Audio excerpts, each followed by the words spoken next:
মানিকগঞ্জের সিংগাইরের ২০২১ সালে ইউটিউব দেখে শুরু করেন মাল্টা ও কমলা বাগান। বর্তমানে তার ৪০ বিঘার বাগানে আছে প্রায় ৪,০০০ মাল্টা ও কমলার গাছ। ৩ বছরে বাগান থেকে আয় করেছেন প্রায় ১ কোটি টাকা। ২০২১ সালে বাগান শুরু করি। এর আগে আমি অনেক বাগান ভিজিট করি, যেমন ইউটিউবে আসছে এরকম বা মিডিয়াতে আসছে যেরকম বাগান, এগুলো সব প্রায় ভিজিট করি। ভিজিট করার পর তখন চিন্তা হলো যে না, এটা আমার এখানেও হবে।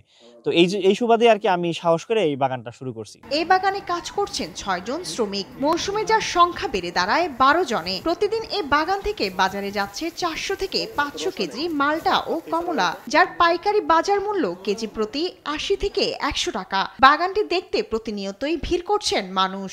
আজকে পোলাপান সবাই নিয়ে আসলাম মাল্টা বাগানে। মাল্টা এনতে গেছে সপ্তাহ নিয়ে গেছি আমি ৩ কেজি, খুব সুস্বাদু।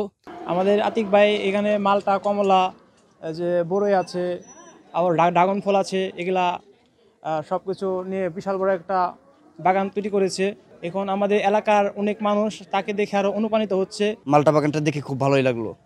এত বড় মাল্টা বাগান আমি কখনো দেখি নাই। আমার জানা মতো হয়তো মানিকগঞ্জে এই জেলার ভিতরে এই মাল্টা বাগানটি নেই। জায়গার পরিবেশটা খুবই সুন্দর, ফ্রেন্ডদের নিয়ে আড্ডা দেওয়ার মতোই। তো এখানে আমরা ফরমালিন সার আপনার কিনে নিতে পারতেছি, প্লাস আমরা ঘুরে ঘুরে দেখতে পারতেছি।